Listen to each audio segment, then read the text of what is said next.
Ya hemos informado que Vladimiro Montesinos ha sido condenado a 19 años y 8 meses de prisión por la masacre de Pativilca. A ver, recordemos, esta fue una acción que habría ejecutado el grupo paramilitar Colina, 29 de enero del año 1992, justamente en la localidad de Pativilca, que consistió en el secuestro, tortura y asesinato de 6 personas, quienes supuestamente estaban vinculadas a Sendero Luminoso. A ver, el contexto era el siguiente.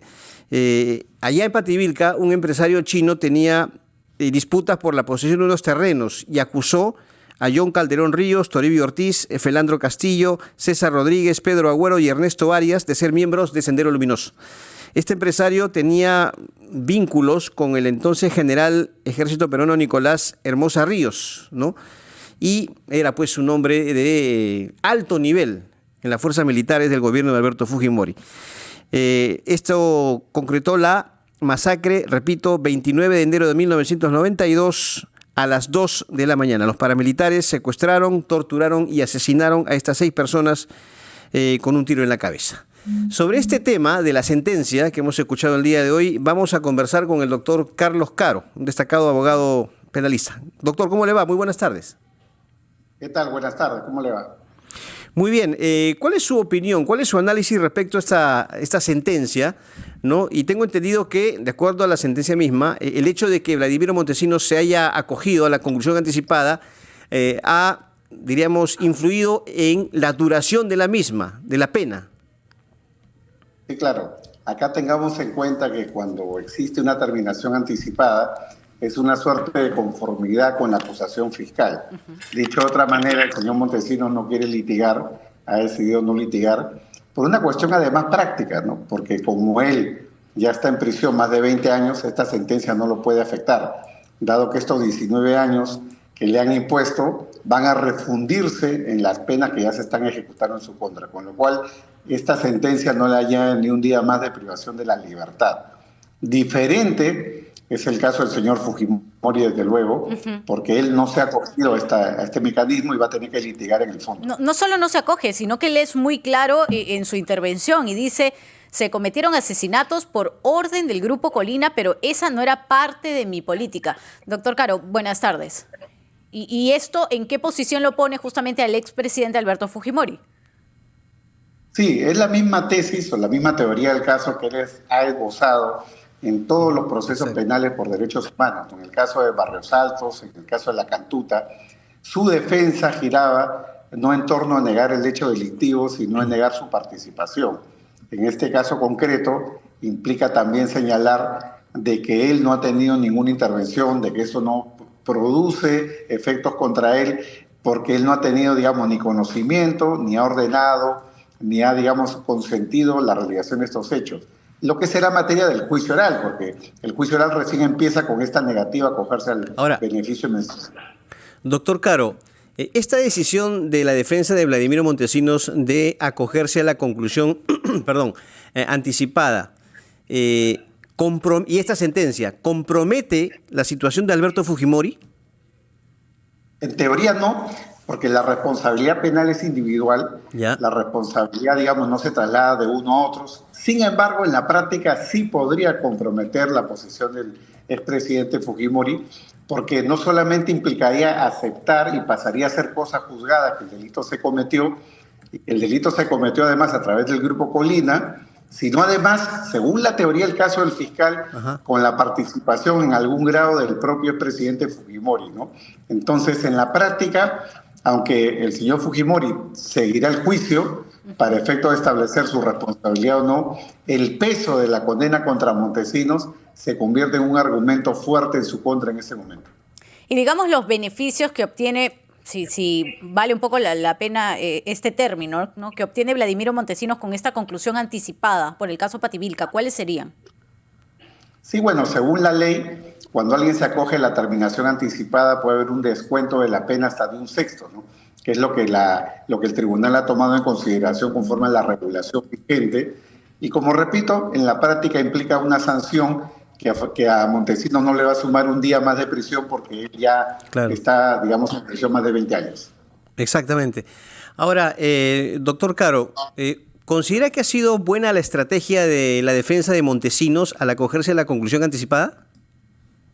Yo pienso que sí, porque como él ya tiene una condena, él ya ha seguido y ya ha agotado, digamos, diferentes mecanismos para poder obtener su libertad, seguir litigando cuando estamos ante procesos que no le van a sumar absolutamente nada ni restar nada, es algo que le puede beneficiar, ¿no? Se evita juicio, se evita litigación y en cierto modo, digamos, demuestra para el día en el cual quiera digamos, salir en libertad de que por lo menos ha aceptado algunos cargos en algunos casos.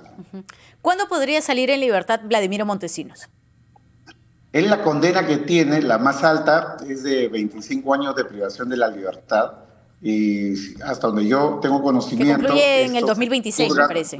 El año 2026, exactamente, porque él fue detenido en el 2001 en Venezuela, precisamente. Sí, efectivamente. Ahora, doctor Caro, en el caso del expresidente Alberto Fujimori, ¿usted cree que se justifica el pedido fiscal para que se le cambie la condición de comparecencia simple por, diríamos, arresto domiciliario?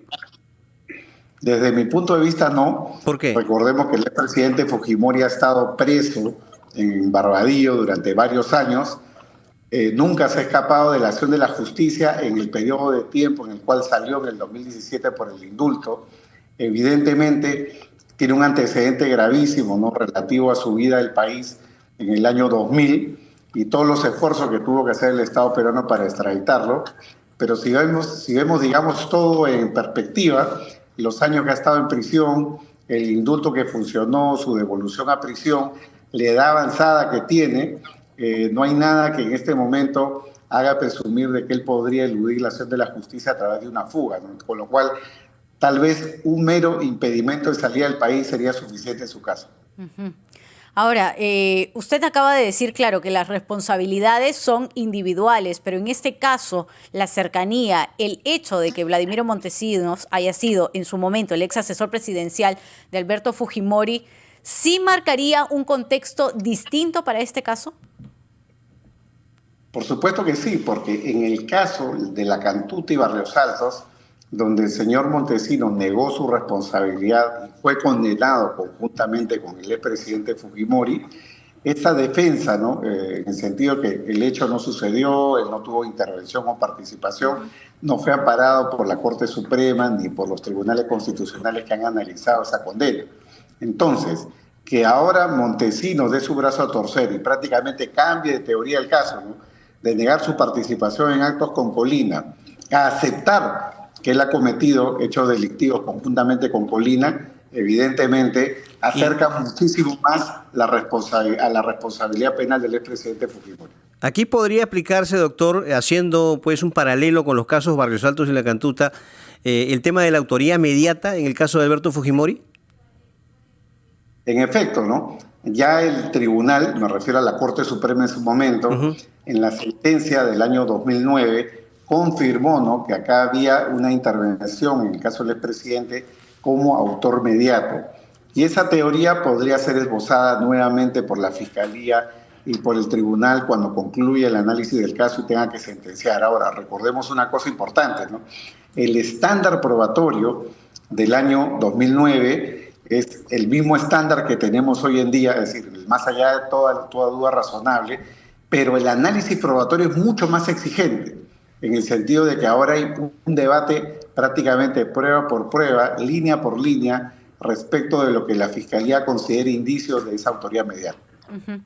Vladimiro Montesinos ya aceptó sus delitos como homicidio calificado, asesinato con alevosía. Él ha dicho sí, acepto conforme. Lo hemos escuchado a su abogado también decir lo mismo. Pero ahora, los pasos que siguen para Alberto Fujimori, quien ha dicho absolutamente lo contrario, ¿cuáles serían? Sí, bueno, empieza el juicio oral y el juicio oral tiene una primera etapa que parte por la declaración de los imputados.